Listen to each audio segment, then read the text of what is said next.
Surely from Blue Dwarf. Podcast voiced by Andy Longman. Original post written by Andy Longman on the 4th of March 2011. It was 1 month since the Blue Dwarf crew had discovered the missing Red Dwarf and stopped the Dollaroos from using it as a weapon of mass destruction against their enemies, the Kangafins. The Blue Dwarf had since been called in by the JMC to Space Station Deep Space 69 for a much-needed upgrade. It was a busy spaceport, far from Earth, and was always surrounded by long-range spacecraft of all shapes and sizes, and today was no exception. Civilian and military vessels alike docked here for maintenance, and the Blue Dwarf, normally a giant amongst other ships, wasn't even the biggest thing here. Space Corps ships, cargo ships, tankers, cruise ships and private yachts alike filled the space around the star system, as far as the eye could see. Many docked with the station itself, and others with smaller orbital platforms, and just as many in a slow orbit waiting for a free slot with smaller shuttles bustling between them. The Blue Dwarf had been here for the last 3.5 weeks and was currently tethered to the gargantuan circular station that was known as Deep Space 69 by several long umbilicals that were used by crew and station staff alike to move between the ship and the station.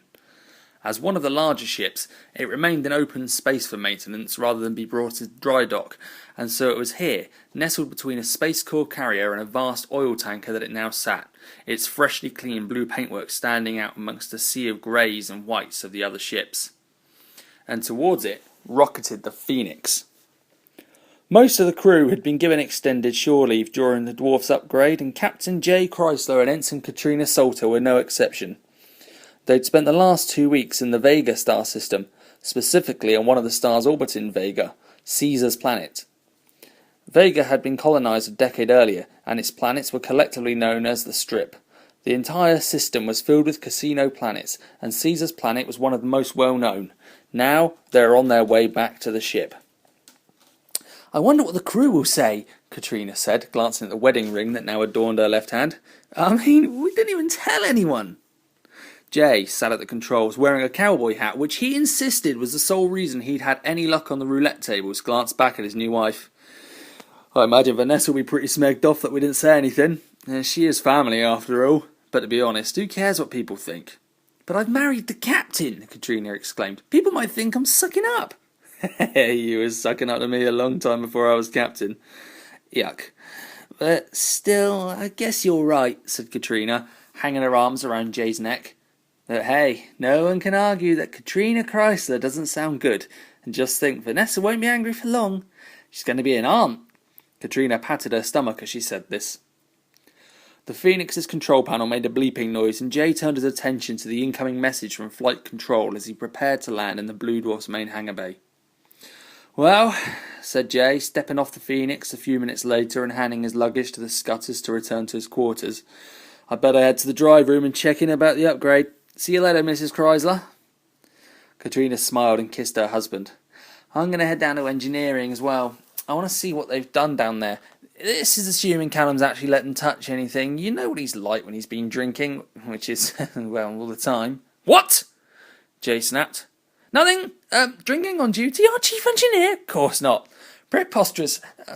Please don't tell him I told you." "What's it worth?" Katrina looked around and then leant in to whisper something in Jay's ear.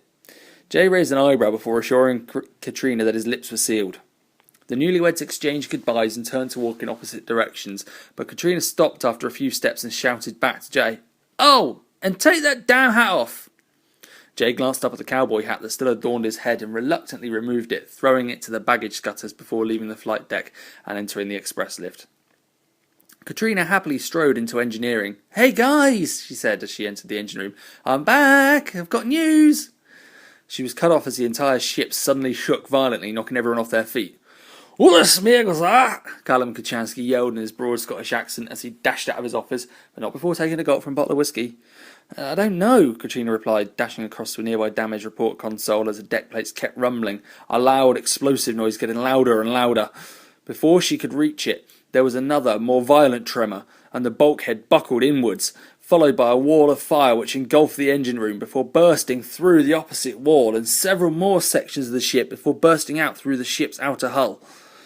The express lift came to a sudden halt, and the lights within it went out as the ship shook.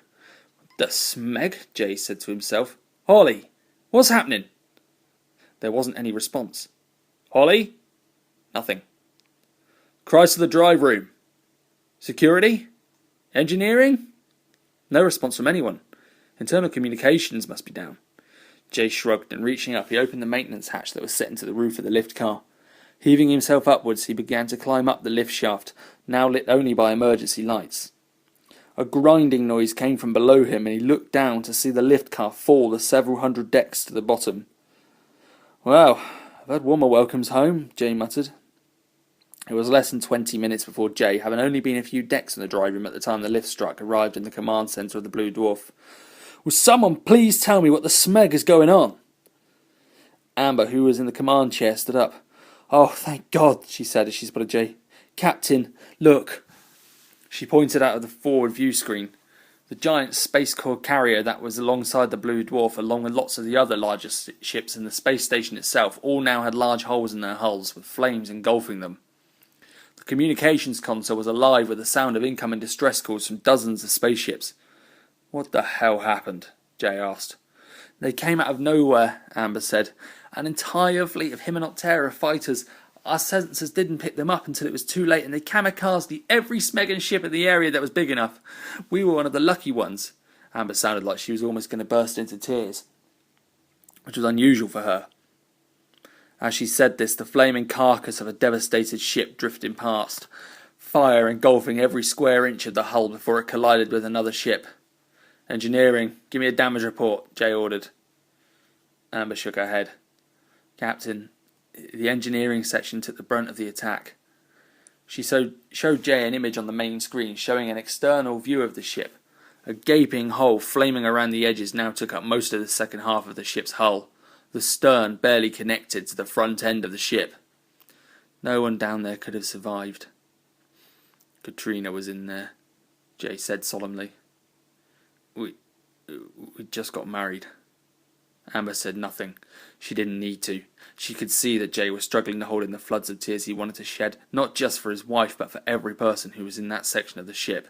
And she also knew exactly what thought would be most prominently on Jay's mind. "Ensign," she said to the communications officer, "get the communications back online and get department heads into the briefing room. Kachansky is dead, so send the most senior person you can from engineering. Captain Chrysler is going to want to plan a counter-attack." This podcast is a work of fiction and is in no way endorsed, approved, or even liked by the creators of Red Dwarf. For more stories and information, visit bluedwarf.co.uk.